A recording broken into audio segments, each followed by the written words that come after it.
Hey guys, welcome back to the channel. If you haven't seen my post already on the community tab, I did announce that for the duration of this month, I'm really just going to do post ban list deck profiles, starting with my pendulums today, actually, since everyone seems to be requesting that one.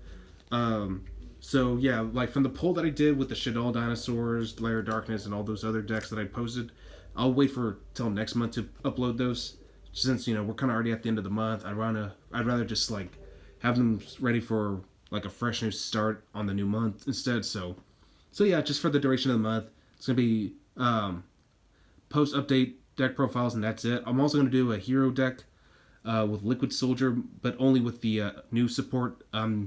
Just for those who don't have access to evil heroes, but I'll do a fully updated version of my own personal build just for you guys later on. So anyway, yeah. So Pendulums took a huge hit in the ban list because they lost Electrumite, which came to my surprise. I did not think that card was ban worthy.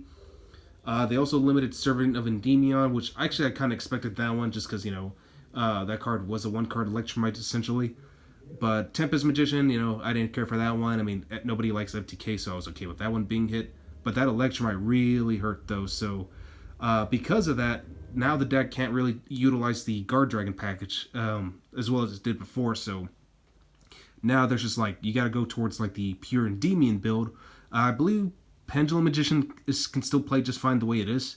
But yeah, if you want to pick up Endymion, you kind of want to try playing this a little bit more pure now. So anyway, I thought I'd just show you guys like how I put my deck together, and yeah, and just go from there. So starting off with the main deck, is still 40 cards. I'm now playing 3 copies of Endymion, the Mighty Master of Magic. This card is amazing. This pendulum effect lets you remove 6 spell counters, and then you can count however many cards you have that have spell counters on them and pop that many number of cards. And since it's a pendulum effect, your opponent can't avail or impermanence that. So, boom. Also, his ability on the field as a monster, as long as he has a spell counter, he can't be targeted by card effects. And also, whenever your opponent activates a spell counter, you can bounce back 1 card you control with a counter on it. And if you do, negate the activation and destroy it. So it's pretty good. So, and he's a 28k beat stick, so why not? Next, playing 3 copies of Reflection. So this is kind of like your new starter now, apparently. And the reason being because she can special summon monster from your hand and bounce back one of your opponent's monsters too. So it can actually help out, especially going second. So Reflection of Endymion, definitely need to play this at 3 now. A card it's really great. It's greatly underestimated, so don't take it too lightly. Next, 2 copies of Magister. The reason I'm bumping up to 2 because since you're going to be using the Mythical Beast engine a lot, Magister is just a good way to extend and get your Mythical Beast out on the field from your extra deck. So yeah, Magister of Endymion, definitely not a bad choice to run at 2. I don't want to up to 3. 3 was a brick, so 2 was more than enough. And of course, the 1 Servant, even though it's at 1, you still need to play it. Definitely got plenty of ways to search it, so don't worry. But if you happen to hard open Servant of Endymion, then you can definitely pull off some crazy combos with it. Now, like I said, without Electrumite, the deck does play a lot slower, so got to be mindful of how to work around your pendulums. So, but still, like, you definitely could still get some good combos out, still bring out some pretty impressive boards. But just bear in mind, like, it's a little slower, so the deck can feel awkward at times. But anyway, that's it for the Endymion package. Now we're moving on. The next secondary opener I have, if I don't have Reflection, I often go into Magical Abductor. Magical Abductor is a great way to search out your pendulum cards as long as you get 3 spell counters on her. And I do have a way to get her off the pendulum skill because you don't always want to keep her there, considering her pendulum effect is a soft once per turn. But again, like if you can't figure out how to get rid of her, it can be tricky, especially without Electrumite, because that was one of the cool things about Electrumite. It cleared space off your pendulum zones. But don't worry, we'll get to that momentarily, like how I get around that issue. But yeah, you still need a Magical Abductor. Searches out any pendulum card you need. So yeah. Alright. Now we're moving on to the Mythical Beast package. I'm running 3 Master Cerberus. It's your searcher, so you definitely need to use that.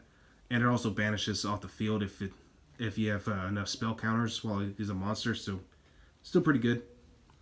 Jackal King, one of your main negates, especially for monsters. So definitely a good way to deal with hand traps, especially in Nibiru. So yeah.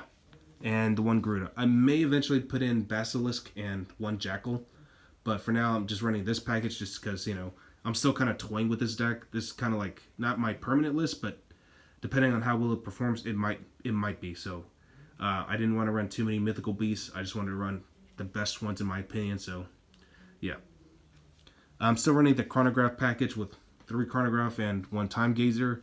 I still feel like these are important because they're your extenders. They help you get into some of your link monsters, so they still come in handy whenever they need to.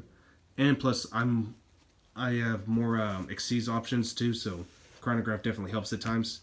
So yeah. All right. Next package, I'm actually running 1 Master Pendulum and 1 Luster Pendulum, and the reason behind these is because they can pop my pendulum skills. And the fact that, they're also a good way to bump up your spell counters is one of the reasons why I do this. And plus, Luster Pendulum helps me get rid of Magical Abductor if I really need her off the Pendulum Zone. So, yeah. And plus, the fact that you can also go into your Ignis Synchro Monster, it's a good way to also pop one of your Pendulum Zones and shuffle back one of your opponent's monsters. So, I guess you could say these guys kind of help replace Electrumite and just kind of like they really help out. So like if you need to get your skill to a specific way, these guys can definitely help you out in the long run. So yeah. And the only non-pendulum monster I'm running, the Blue Boy. The spellbook engine is definitely useful in this build because the fact that they're free spell counters essentially and they're free draw power. So yeah, they definitely help. So definitely want to make full use of that. Alright, so now for the spells, I'm running 3 Spell Power Mastery. They search out any of your Endymion cards and allow you to add 1 additional spell counter to whatever card that can hold 1. So this gives you instant access to your Servant of Endymion if you need to. 3 Mythical Institution. For those who don't know what this card does, so whenever one of your Mythical Beast Pendulum monsters or cards get destroyed by battle or card effects, so this includes the Pendulum scale effects, which they'll pop themselves. You can add 2 spell counters on this.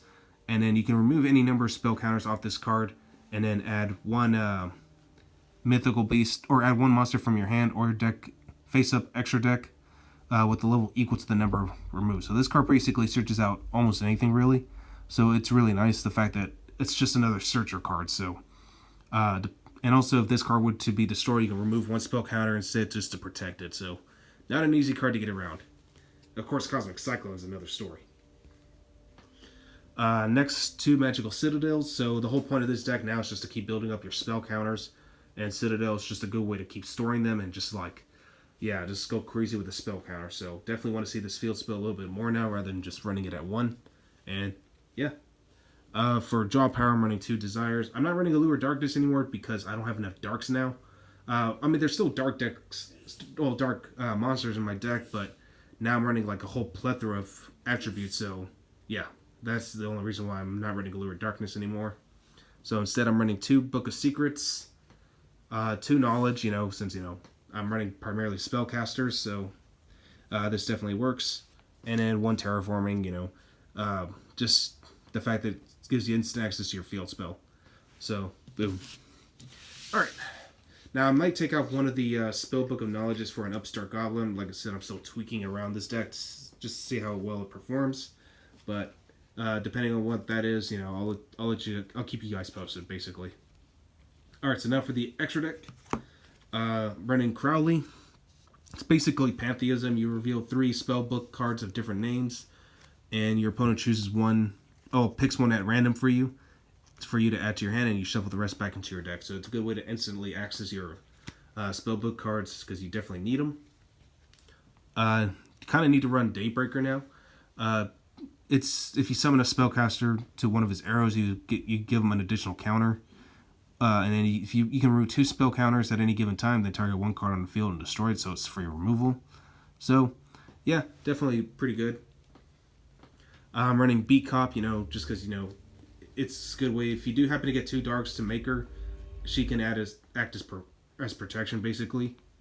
1 Triple Burst Dragon. It's a form of negation, so I figured why not. Zephyr Metaltron, simply because his arrows point down, and the fact that he can search out cards for you too. So yeah, Zephyr Metaltron definitely needed. This one's kind of optional. I'm just trying it out. BLS Soldier of Chaos, can't be targeted if you use a level 7 or higher monster to make it. So BLS definitely something to look into. But if you don't have access to this card, there are other options out there. You can run like more Xyz, or maybe if you want to work around the main deck to see if you can fit in more synchro somehow, that's an option too. Still can make Saryuja fairly well. I don't make it all the time, but whenever I do need to make them, it definitely comes into clutch. Just as a win condition, Boral Sword is there, and I do have Appaloosa, so don't worry. But if you don't have access to Appaloosa, like I said, there are other options out there you can work around and just try to like tweak around the extra deck however way you need to, and yeah, just do what best suits you. The only synchro I'm running is the Ignister. Like I said, pop any Pendulum scale on the field just to spin back one monster, non-targeting too. So yeah, I can see why this card's at 1. But yeah, like that's like if I have both of my Pendulum Draco Slayers, this is just a good card to go into, especially the fact that they're both level 4. This card's level 8, so it's a free Ignister basically. I'm also running the Magister Paladin because this card also searches out for any Pendulum card or a Pendulum monster at the end of the turn. So I figured why not. This card is actually pretty nuts in this deck. So yeah. So moving on now, I'm running a Bitch Dweller since I am running a few level 4s. Definitely something to look into. Also running Norito. So like if I happen to have 2 chronographs on the field, you know, it's a free rank 6. And plus I don't really want to sit on 2 chronographs, so Norito is just another way to negate spells and traps. This card is still very much makeable. Otto's Absolute Dragon, as well as Vortex Dragon, so you definitely need to run this package still, since you got plenty of level 7s to work with here. Alright, so that's it for the extra deck. Now we're moving on to the side deck. Side deck's pretty standard. I think this card's going to be really good this format, Droll and Lockbird, because there's going to be a lot of search-heavy decks, and this really hurts Spirals, Heroes, like any deck that just needs to search, basically. Danko Sega for back row. There's going to be a back row heavy format, I'm pretty sure, so Cosmic Cyclone 2. Also running the Secret Village of Spellcasters plus 1 set rotation, just to, you know, deal with people who run with like a lot of spells in their deck, so this definitely helps. And then lastly, Royal Decree. So, because like this deck does not like back row, so you definitely need to stop that as much as you can. Oops, sorry about that. My finger got caught. Well, anyway, that's all I got for you guys today. Hope you guys enjoyed this video, and as always, I will catch you guys again next time.